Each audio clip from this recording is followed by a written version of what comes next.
Someone said before I started down this journey that I didn't listen very well. So God's got a sense of humour that for 16,000 hours I had to sit and listen to CEOs.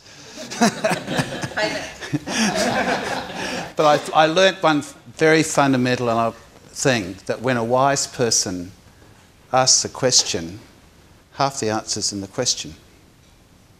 So therefore, if I could learn, and I learnt, to ask powerful questions that would really challenge and help people to move to an extraordinary place in their life and their leadership and their business, that would actually transform them and have a powerful impact. So as I started down that journey, I started to learn a lot of things, and I continue to learn. I have a passion for learning. And I believe that leadership development ultimately is about learning. It's about self-development. So therefore, if I can learn and become a better person, better leader, I can influence other people to do that. So why did I write the book? I suppose, first of all, it was really as a reflection of my own life purpose. Importantly, is to leave a heritage behind. So I've left something in my life that I've shared with all the people in the book.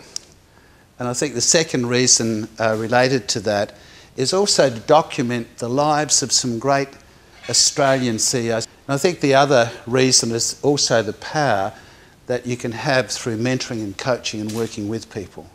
That is, I think, one of the most powerful things.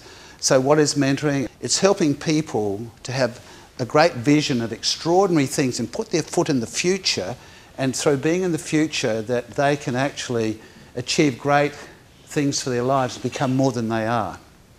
It's so many things. It's really that incredible transaction between two human beings, which is a very sacred trust when you sit with someone for 2 hours with that person's life, where they share in a deep way with you and they expose their lives. As the trust grows, you actually become a very intimate person to that individual, and you have to take risks and be courageous to step into that person's life and take the risk. And the relationship might, if you're not sensitive and careful, could be damaged or could be broken.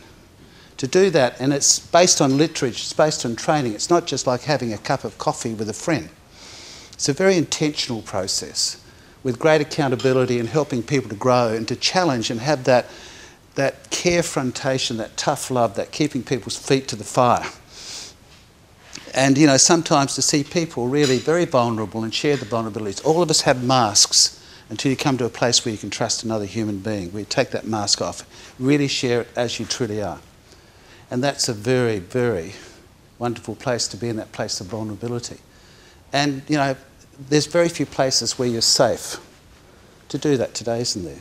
The most important thing, though, is to help people to discover their true purpose in life. Why were they created? What is the uniqueness about that human being? If we could help them unfold and for them to occupy the space that God created for them to occupy, become truly who they were created to become, and to contribute in that way, to do what they love and love what they do, to be really released and free, to me that is probably one of the greatest things in the world that I could help another person to become, in my view. And if I could find a place and help a person find that place for themselves, to me, that is extraordinary. Remember, the heart can do anything. The heart can do anything. And it says, only passion, great passions, can elevate the soul to do great things. To me, if you have a passion, true leadership, as it says on that thing there, is vision plus action plus passion.